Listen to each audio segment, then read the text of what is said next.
My next guest is undeniably an incredibly talented athlete. He decided to pair his gifts and talents with grit, with grind, with discipline, and incredible focus. That focus ultimately led him to the peak of his career, the NFL, winning a Super Bowl championship, and being an MVP. Although that seems like a very glamorous life, that life does come with true trials and tribulations and a very specific mindset to make it to the top. Today, he is in studio to share his incredible journey right after this. What is mindset? Our mindset is based on what we believe, and anything we believe in, we put into motion. I have spent my life putting the mindset of perseverance into motion, and now I am here today to share my journey along with others whose mindsets have changed the course of their lives. Hi, I'm mindset coach Lorraine Lindsey, and I believe that if you can change your mind, you have the power to change your life. So are you ready?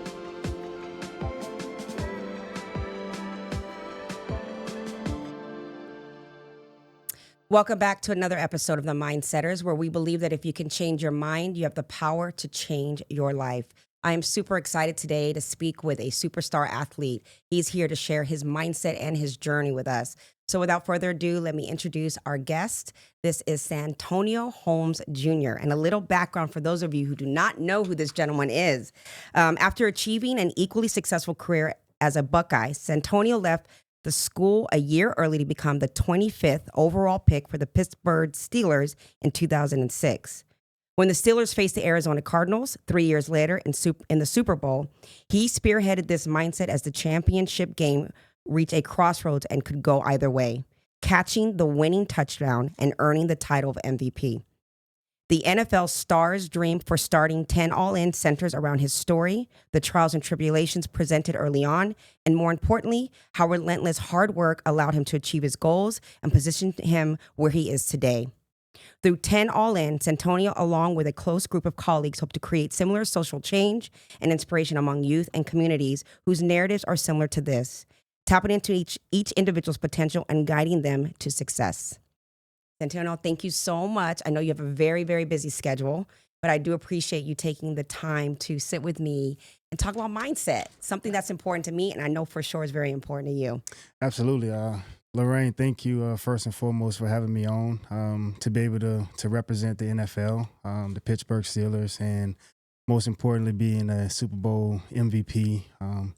Has a lot of weight to carry behind it. At the end of the day, my goal was to be an inspiration to people in the world and to be inspired, by the things that I've done, is to inspire others by what they can do. And this is why we created the 10 All-In Foundation, so that we could help kids understand their mental aspect in joining the game of golf, STEAM education, and using mental health to help spearhead their direct focus.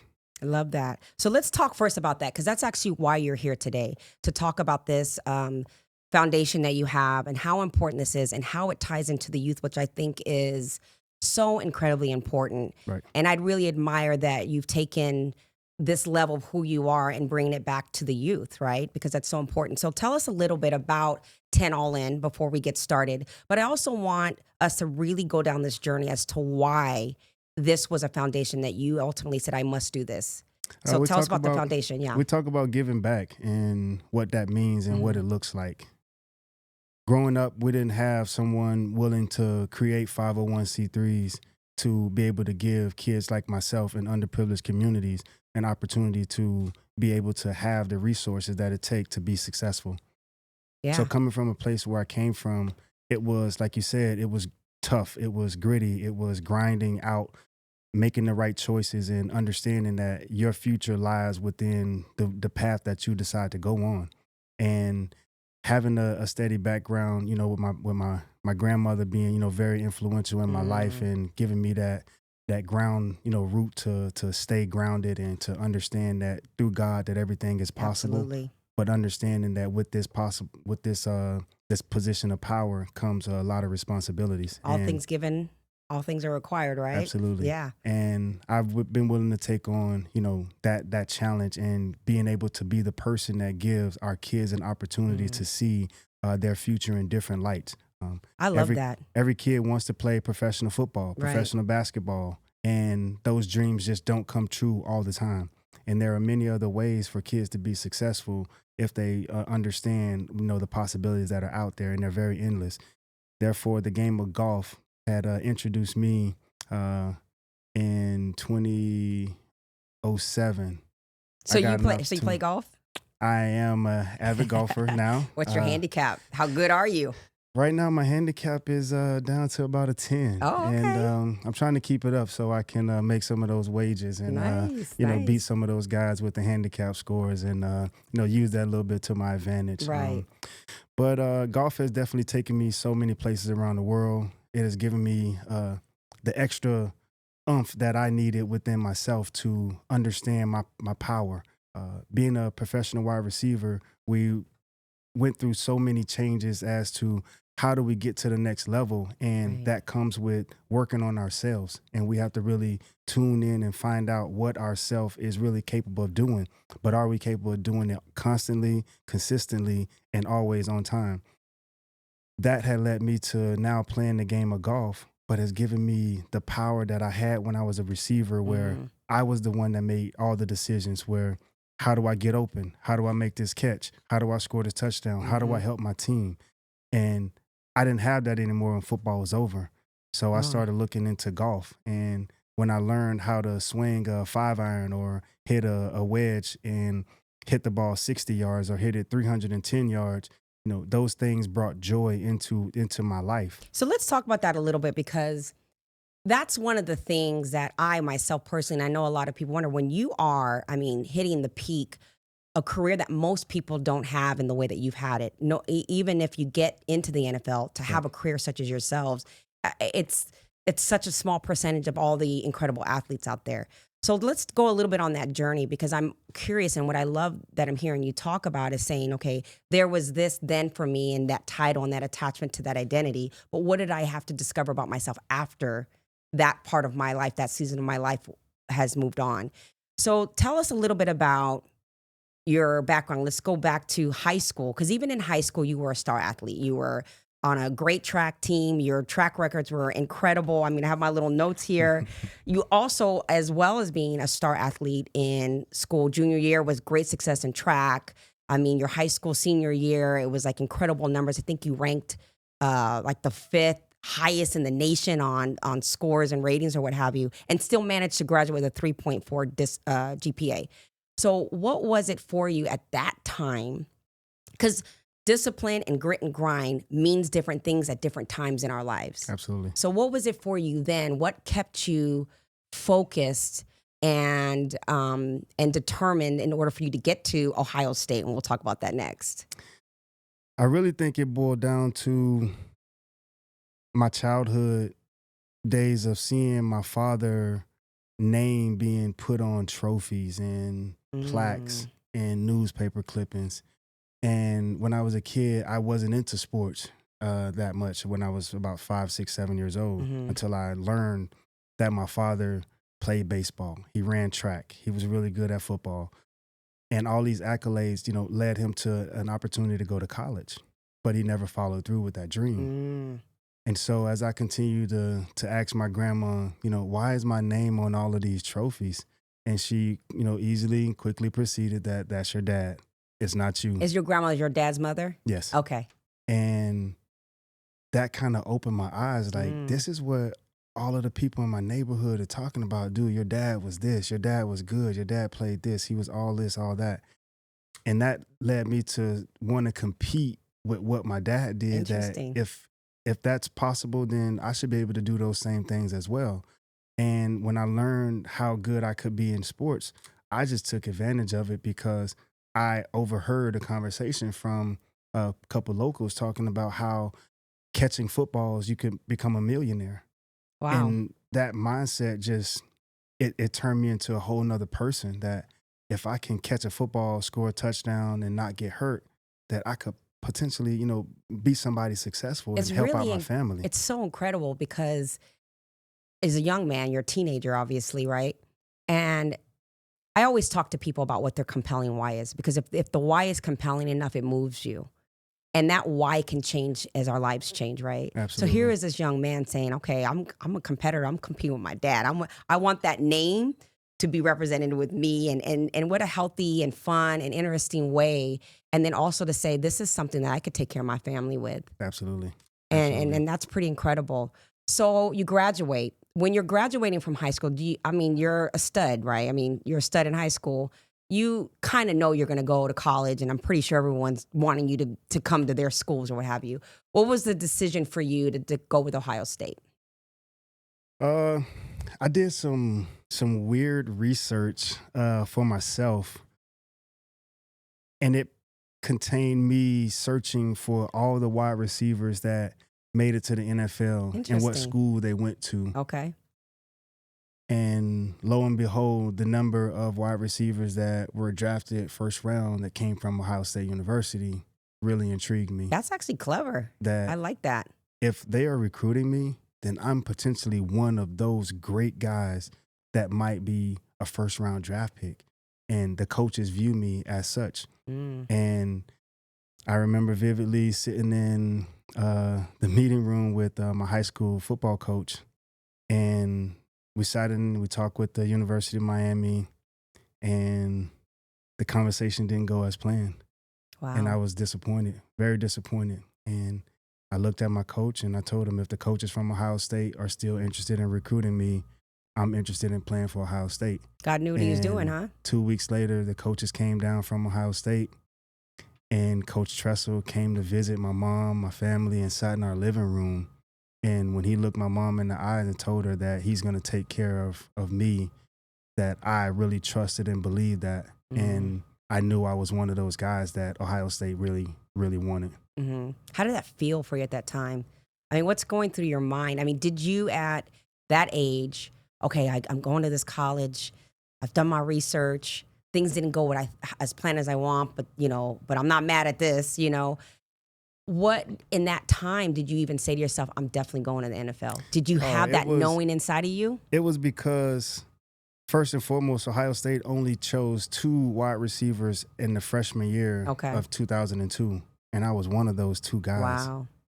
So right then and there, I had already separated myself from the rest of the receivers in the whole entire world, because there were competition at the Ohio State University. But for me to come in and now have the adverse advantage of only having one guy to compete with for the next 3 to 4 years, that I knew that I stood the chance of being one of those top guys that can compete and play for Ohio State. So interesting. And you did. And you did, it was national championship. Freshman year, we did win the national championship. I ended up redshirting my freshman year. Funny story, I remember sitting with Coach Tressel after my freshman year was over, and he told me, Tone, the only reason you did not travel and play this season was because you were too inconsistent in practice. Now, why was that for you? This is coming from somebody that had won state championships, that's coming in thinking that he's, the hot shit, coming into football, college football. And I didn't know what consistent meant, in the sense that I come to practice every day. I'm not hurt. I'm practicing. I'm showing up. But that's not what consistency, what coach was looking for in a consistent wide receiver. And he sat me down and he told me there were days where we loved everything about you in practice. And then there were days in practice where no one even mentioned your name. And he said at that point, that's when we knew that you were inconsistent, because you weren't doing the things that were outstanding to us, that we could now identify those as gifts that we know that the qualities that you can possess. How incredible and how imperative, how important is it, do you think? I already think I know the answer, but that's incredible leadership, right? To be able to say to someone who they know is incredibly talented and is top of their game or whatever, to be able to say, you know what? I don't care how good you are, you have to demonstrate this. How important do you think throughout your career that leadership was for you to get to where you were? Oh, my God. Coach T, he was the father figure that I needed. Stepping away from my parents at the age of 17, going off to college, and barely 3 months into my 18th birthday, I'm a freshman in college and I'm a father at the same Oh, time. wow. Yeah. So he kind of put everything in the perspective that if this is not the path for you, then here's how we make it the path for you. And he taught me what it was like to be consistent, Love what my that. grades should look like on a consistent day in practice. And that ultimately led to having the good grades in college and in classrooms that now if I can always stay above on this, I'm always going to be ahead. And those are the things that Coach Tressel instilled in us, that I love that. we should always want to be ahead, but understand how do we get ahead. And not only just in your athleticism, but that carries through in all parts of your life, right? If you learn to be that in one thing and that becomes a discipline for you, then you take that with you in other aspects of your life. So now we're going to fast forward a little bit. So we don't go 4 years of college. We do 3 years and someone's knocking on the door and it's called the NFL. Man, what was that? Like, tell us that story. We had to do 3 years simply because I was a young father of 4 kids at the age of 22. Wow. So I had a lot of adversity, Yeah, you did. To face, in the sense of what was I going to do for the next 5 years to be prepared to be a better father and to be able to have the things that my kids need, which is to be able to take care of their doctor bills, to be able to provide for them for school clothes and things like that, and putting them in the right position to succeed. Growing up in South Florida, being poor, my goal wasn't to always have money. It was to always just work hard. It was to outwork myself. Even when I thought I was doing something good, I could always do something better. And I think that's what Ohio State definitely taught me, was how to just do things that much better. And I was ready. When the coaches prepared me for my last days of playing at Ohio State, we sat down and talked that, dude, you're ready. You're ready for the NFL. What did that feel like? What was that like? Were you really able to let that sit in and really comprehend the next level that this was going? I mean, because it's one thing, right, in your life when you have this vision in your mind. But then when the vision becomes tangible, what does that what happens in your mind during something like that? When you have coaches and people in your corner that understand how to succeed, but they understand also how to help you succeed. And having a coach like Coach Daryl Hazel, who was my receivers coach for 2 years, and Coach Joe Daniels, who was my coach for the first 2 years, those guys really set the bar high. And that was based off of the standard of the players that came before me. That if I wanted to achieve anything, I had to break those records. I had to do things that they did, but I had to do them a little bit better, a little bit harder, a little bit smarter. And I set the bar for myself at a 90% in my grade, because anything above an 88 is 100% given. Right. You can't always achieve 100% average, but you can also be above a line that doesn't allow you to set the bar too low to where you cannot get back over the bar. And at an 88, I never wanted to settle below 88 in my grades. So every practice, every game film, I was worried about my grades more than anything. I love that. That's And interesting. that led me to wanting to be successful on every play that we went out and played. Whether I'm crossing the field to go make a block 75 yards down the field, those things had to happen in order for our team to be successful. But at the end of the day, those were the things the intangible things that our coaches were looking for us to bring forth to the game. And what I loved, what I heard you say was our team. You didn't say for me. You said our team. There's an expression that says when the student is ready, the teachers will show up. And you can have, and I've seen it quite often with even coaching people myself, incredible leadership. But the student has to have the openness to hear it. So what was that for you? Because you had these great leaders, but you were listening. So what was that for you? My receiver coach in high school, Coach Ray McDonald, wow, I love this guy to death. He sat me down in the back of the meeting room when I was a young sophomore in high school, and he taught me how to watch film. Okay. He taught me how to accept coaching. When the coaches are speaking to the other players, they're actually talking directly to you as an individual.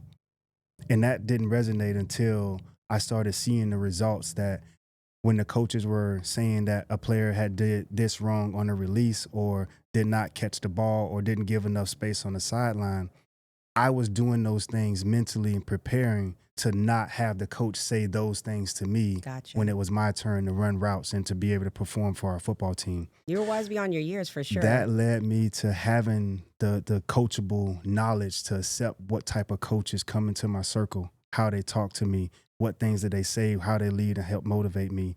It was never a downplay of a coach because he didn't have the right skill set. No, he had something that he was able to teach me, and that teaching came from the way he talked to every other player. So whenever a player was getting reprimanded by the coach, I was actually getting reprimanded myself because I didn't want coach to say those things to me you. afterwards. God, that's so insightful. That's so, that's mindset for real, right? That is, that's powerful. That's really powerful. It's something that, to be coachable, not just in the game, but just in the game of life. Yes. Right? I mean, because that's everything. Sometimes with people, you can, if they just were to listen, they could save a lot of heartache and hardship in their life if they were just coachable. Absolutely. All right, so we go third year in college. Here you come. I mean, I dream of being in the NFL. I want to be able to take care of my family, including my children. This is this young man's dream. And here he goes getting picked. First pick for the Steelers. Did you know that was going to happen? I mean, that's pretty incredible. I mean, that's next level, right? My stepdad, who got a chance to sit and meet Coach Tressel, predicted on draft day that I'm getting drafted to the Pittsburgh Steelers. And I look at this dude and I said, that ain't happening. These guys just won the Super Bowl. They got the 32nd pick in the first round of the draft. Why would they want to trade up to get a receiver? Mm-hmm. And I looked at him. He said, "Don't worry, they'll do it." Time goes by. First 5 picks get on. I get phone calls. And I'm like, "Oh no, Dad, we're going top 10. We're not going in later in the round." 12 come around. Dolphins pick up at like 14. Call come in at 16. It's like, "Hey, be ready that we're gonna trade up to draft you." And I looked at my mom, and then I looked over at my stepdad, who was out in the back on the grill, and he just started laughing. It's like, damn, this dude really called this out that I might be drafted to the Steelers. So pick 22 came in, and I'm on the phone with the Steelers, and they just said, "Just be patient. We're about to take you." Crazy. And so he comes walking down the hall, and I just start smiling like even bigger. And he looked at me, and we looked at each other, and I shook my head. And that was it. That was the history of me, growing up as a Steelers fan in the early 90s from so you Florida. were already a Steelers fan. How ironic. So to be able to manifest this into existence is definitely a mindset that you have to have. And as a young kid, I dreamed of being someone successful in the National Football League based on the results of the 1995 Super Bowl, the Dallas Cowboys versus the Pittsburgh Steelers. Wow. My whole mindset was driven because on that game, the wide receivers did not do their job in that game, and the Dallas Cowboys ended up winning. Now, who is to blame in that? I can't point any fingers at any of those guys, but myself told myself as a young kid that if we ever get into this position to play in the National Football League or even in the Super Bowl, that I would never let this happen to my team. It is so crazy to me. I'm tripping out because, like you said, manifestation, right? Faith without works is dead, right? You have this idea, and man, that heart, that determination, and then it just manifests. It's so wild to think about, right? Yep. Because now you're talking about that game in '95, and here comes the Cardinals. 13 years later. Crazy. 13 years later, I waited for that moment. I played in state championship games in high school, was a part of the national championship team in college, and I've always felt that I didn't do enough to help my team win those championships, even though I was a part of them. Why did you feel that way? Because my name wasn't mentioned. Ooh. Goes and back at to the end of the day, what your coach had said to you. Wow. You powerful. have to be someone that someone can mention to know that you've been someone that someone's been watching. And powerful. As many times as I was successful on those championship teams, I just felt in my heart that I didn't do enough to help our team. And when that moment came for me in the Super Bowl, Winning touchdown, it that was catch.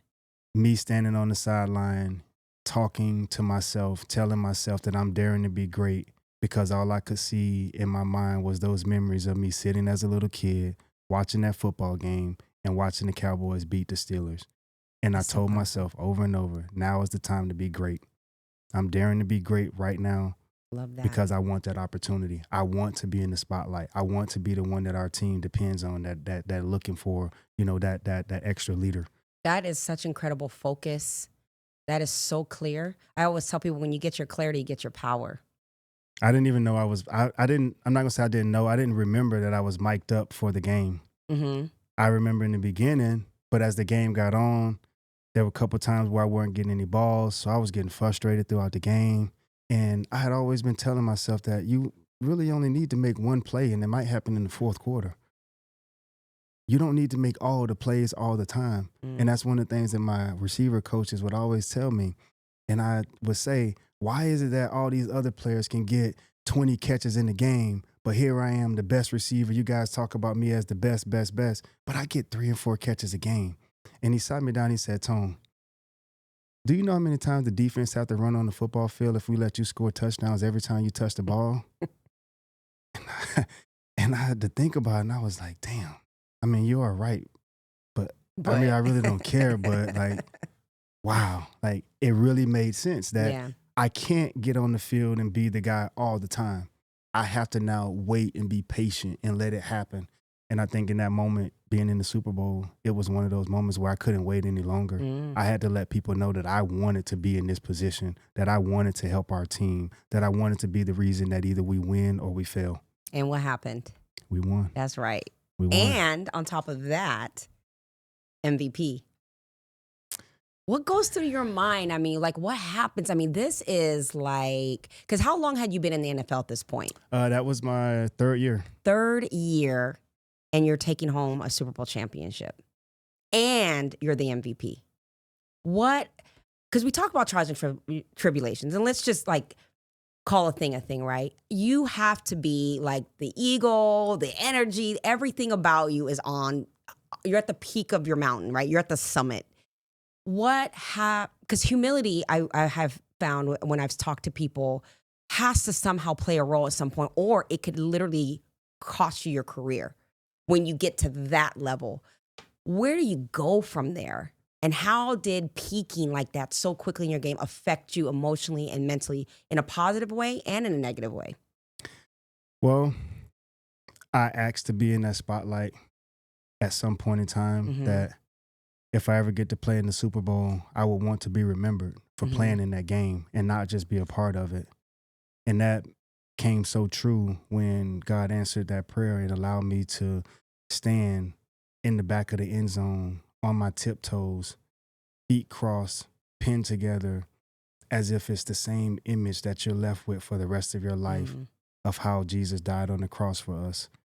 I asked to be in that spotlight and to have that moment in my life where everyone in the world that sees you, knows you, wants to meet you, remembers that moment.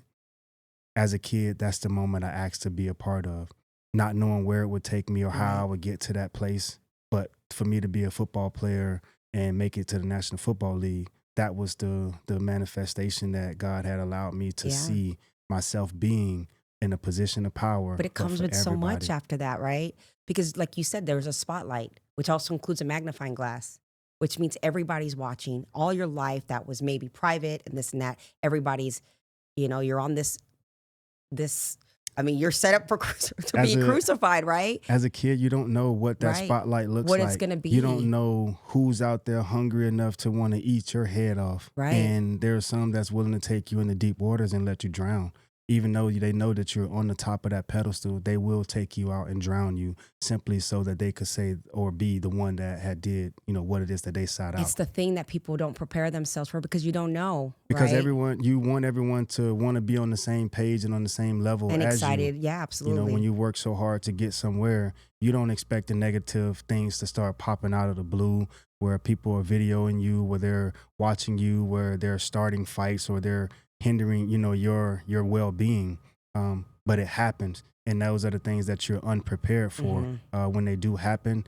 Having the right people in your corner, continue to live and believe by faith that, you have a spiritual being that can control your inner emotions, that can allow you to now manifest the things in the right manner and not accept when people come into your circle that they are the people that you want in your circle when you really don't even know what these people have behind closed doors waiting for you. Because proximity is power. Absolutely. And I know it could be incredibly difficult for someone like yourself where everything comes at a sacrifice, right?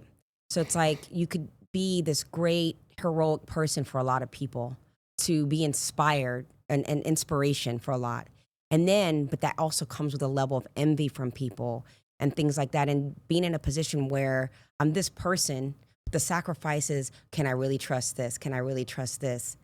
That was the hardest What are thing. people's intentions really for me now? Because when you were just the young kid coming up, it was one thing. And now there's a big dollar ticket behind who you are. There's fame behind who you are. There's all this notoriety. Who do you trust? How do you trust? And I can't imagine emotionally what that can do to one person's spirit, even though to the outside world, they're at the peak of their game. Was that something that you struggled with? Oh, without a doubt. Not being one of the features in the National Football League after winning the Super Bowl and not having the major commercials and to be recognized for the things that you did, it's almost feel like someone just doesn't care about your like a slap in the accomplishments. face a little bit. That whatever happens is a part of your journey and not everyone else's journey. And I think that's what I had to understand, how to keep in the perspective that, wait, no one else saw this journey for me or wanted this for me. So why do I want everybody to take this journey with me? And that's what I had to realize, that what you set yourself up to do in life does not have to bring everyone else into it. How and when did you finally let that be, like get that understanding? I would definitely say soon after winning the Super Bowl, because you had so many people, like you said, that would come into your circle and wanted to be a part of you, but they were coming in to either take something from you or to gain something from you and help themselves get better, but they weren't there for you. They weren't there to help push you in the right direction that you want to be in. And I think that just comes with having the knowledge of how do I interact with the right people, but also understand what the right people can and willing to do for you. Right. And I know in your career, there were some times you had some setbacks. And I think I would assume that that's pretty typical for most people. I mean, you're always going to be at the top mentally, emotionally, and all those things because you're human.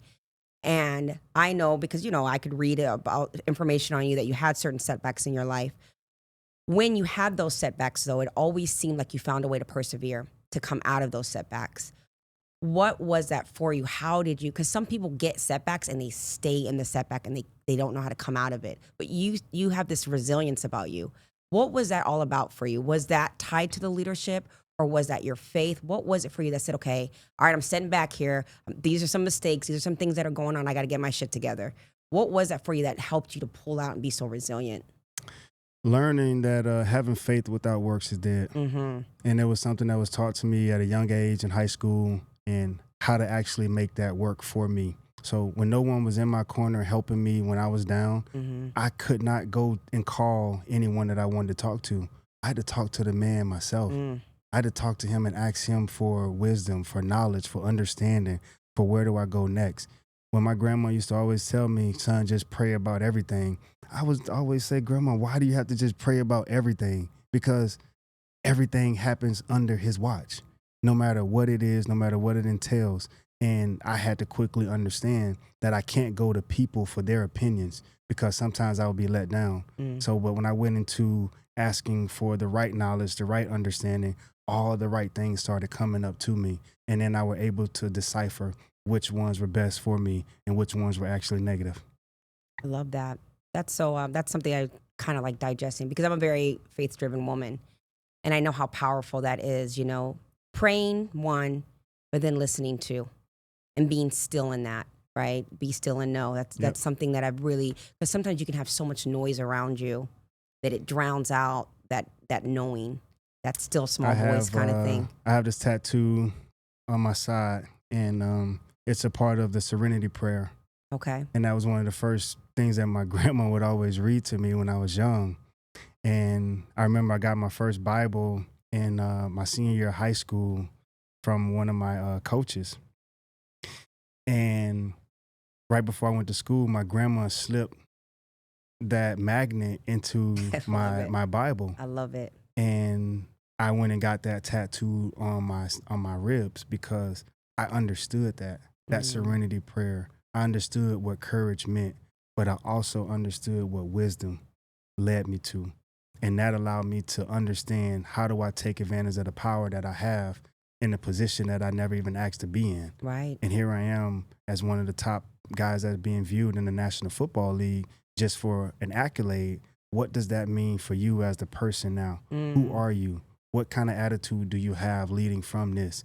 And I think understanding how I got to this position to be MVP in the Super Bowl, those were the things that I had already been manifesting as a kid, Right. but we never took advantage of what power that possessed for us to be successful outside of the realm in which we were in playing professional or high school, college football. So let's talk about that. Let's go outside of the NFL, because I know in 2012, I believe you had an injury. The worst day of my life. The foot. It was a Frank's injury or something? Liz Frank injury was the first time I'd ever seriously been injured. Had broken fingers, dislocated shoulders, fractured ribs. But This to is live this with is your foot. This is your gold. it didn't work anymore. And I really knew that my football career was over at that point. What was that like for you emotionally? Because there's such an identity to that person and who you are in that persona, right? And to say, okay, I have this decision is not even a choice of mine. Yeah. How was that for you? And how did you, or have you overcome it? To be able to sit at home for 4.5 months with no connection with people. It's just you, no family. Everybody's working. No one is on the same life schedule that you're on. So no one can really take the time out to be with you the way that you would expect them to be, to care for you when you're injured in that manner. And that took a lot of reflecting in myself, with knowing that I've already been set up to succeed. But now that I'm no longer succeeding here, how do I look forward to continual success elsewhere? And I didn't know where to go. I didn't know what to do. I just started working my tail off to try to get back to the NFL because I didn't want to have to live through that part of what life was entailing after football. Right. I wasn't ready to walk away from the game. So I trained. I worked hard. I got my foot back together. I got my mindset back. But there was something in the back of my mind said, if you go out there one time that it might end again. And when that set in the second time, I was like, you know what? We're just going to take what we get right now. We're going to be okay with walking out the door because there's nothing that's going to make you happy moving forward, not playing football anymore. I always wonder that too with athletes or celebrities or anybody that has hit such a high road in their career to do the next chapter outside of that identity. And I don't think anyone ever sets them up to be prepared for that, unless they're literally running through an entire career and they're like, all right, I'm done. I'm choosing to retire. Right. But when you're kind of forced into that, and like I talked about this before on the show, is about how to start over, especially when the start over is a forced start over, and how difficult and depressing that can be in the beginning, and having to really go through mourning stages of denial, right? Then anger, and then feeling sorry for yourself until you finally get to a place of acceptance. And it seems to me that, first of all, you have this, like I said, have this resilient spirit. So obviously you're going to be resilient in that as well. Right. But you've seemed to have really channeled that into this organization that you've created. So now let's circle back to that. And because again, this is all about the why, and why you even got to that. Because it's like, okay, my career is done. I'm hanging up the hat. What's next? You mentioned golf. You've got this credible thing for the youth. So how did you come to that after that? When you're faced to dig inside your own thoughts, when you're faced with answering your own thoughts. And when you're faced with now putting those thoughts into action, like you said, starting over was the hardest thing to do. I didn't imagine life without football. Even if it was time to be retired, I still didn't imagine what life would be like. Mm. So mentally, I was depressed. I didn't know what depression looked like until I saw myself sitting in the house for 3.5 months straight and never walking out the front door. Mm. Like, just don't want to go outside. Just don't want to face today with people because I'm no longer living in the shadow of the NFL star. I'm just a person now to the people in the world that has little benefactor. And mentally, that was very challenging for me. So I know moving forward that so many athletes that never made it to the next level, never got to college, never played in the NFL, spent one day there, maybe spent their entire careers there. No one was preparing for what football or life was like after football.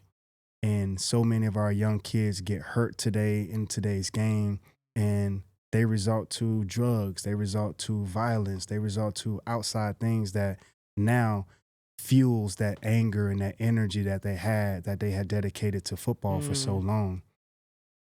That led me to partnering with my best friend, who is a mental health coach, who is someone that wants to help young kids understand how to avoid mental health issues. I love that. And that's what I used throughout the time that I had been away from football. And I would always, run into a few coaches here and there that were psychologists, or they were just someone to talk to. And they would always say, well, it's kind of not good to have your best friend be like your mental health specialist or someone to talk to. But to have someone in my corner that knew me, that trusted what I was saying, but That was you not could gonna, trust. was not going to let me fall short of Yeah. what it is that I was trying to accomplish by giving me the right words to listen to, and the way that I need to carry myself. How do I get myself out of this? I felt more comfortable speaking to someone that I could easily relate to versus calling someone from a different state, a different city, and talking to them about my problems, because now these individuals have to go and diagnose me from 20 years before Right. to where that's going to take that much longer to figure out how do you help me move forward out of today's situation. And I think having my best friend mentally challenged me, led me to starting this nonprofit that we got called 10 All In. And it is mainly focused on helping underserved communities and underprivileged kids learn and study about mental health and teach them how to avoid mental health by using STEAM education and the game of golf. Love that. Love that. Let me tell you, it's powerful. I came from very humble beginnings. I lived in a homeless shelter as a kid, and then was put on government housing and stuff. And in those neighborhoods, there was never hope outside of anything. It just kind of was. Right. And it was literally people like yourselves, organizations that you're creating, that would come into our communities and give possibility to a little girl who thought things were impossible.